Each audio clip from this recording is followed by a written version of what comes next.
ऐसे यार गोगा जी महाराज सोए हुए थे, वो सपने में देखते हैं कई गाय फंसी हुई हैं एक जगह पे, वहाँ पे मुगलों का शासन है, मुगलों का राज्य है और वो कटने के लिए जा रही हैं ना, उनको कटने के लिए लाया जा रहा है। हज़ारों में गायें, हज़ारों की संख्या में, और वहाँ पे दो लेडीज़ हैं, मुगलों के जो महल था वहाँ का राजा था, लेडीज़ फंसी हुई हैं, है ना।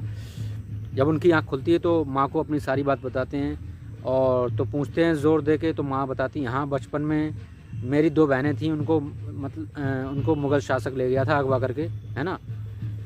तो वो भी चौंक जाते हैं सुन के, मतलब उनको भी पता लगता है वो उनकी मौसी थी, है ना, जो उन्होंने जो लेडीज़ देखी थी ना सबने, वो उनकी मौसी थी। तो वहाँ पे जाते हैं माँ की परमिशन लेके, माँ तो पहले मना करती हैं, फिर ज़ोर देने के बाद वो तैयार हो जाती हैं। वहाँ जाते हैं भाई अपने नीले घोड़े से, वो अवतारी पुरुष तो थे ही, अचानक वहाँ पहुँच जाते हैं भाई, प्रकट हो जाते हैं। तो वहाँ के जो मुग़ल शासक थे, सैनिक थे, उनको बोलते हैं गायों को छोड़ने के लिए। तो वो उनका मजाक बनाते हैं, बोलते हैं अकेले तू अकेले मुझे हमको मारेगा, और उनका मजाक बनाते हैं। तो भाई ये कृष्ण भगवान भी देखते हैं और देखते हैं गायें कटने जा रही हैं, तो काली माँ को आदेश देते हैं कि इनका आप साथ दीजिए। तो काली माता भाई फिर सवार हो जाती हैं उनके ऊपर, गोगा जी महाराज। फिर ऐसा वो कत्ल, ऐसी मारकाट मचाते गाइस, किसी का हाथ अलग, किसी का सर अलग, किसी का धड़ अलग, और जो मुग़ल शासक था उसका सिर धड़ से अलग कर देते, सारी गायों को छुड़ा लेते हैं ना। और जो उनकी मौसी थी उनको भी चलने के लिए बोलते हैं, तो वो मना कर देती हैं, बोलती हैं अब हमारी सारी उम्र बीत गई है, अब तो मरने की भी नौबत आ गई है, मृत्यु की नौबत आ गई है, तो वो जाने से मना कर देती हैं। तो भाई ये गोगा जी महाराज की शौर्य गाथा थी, है ना।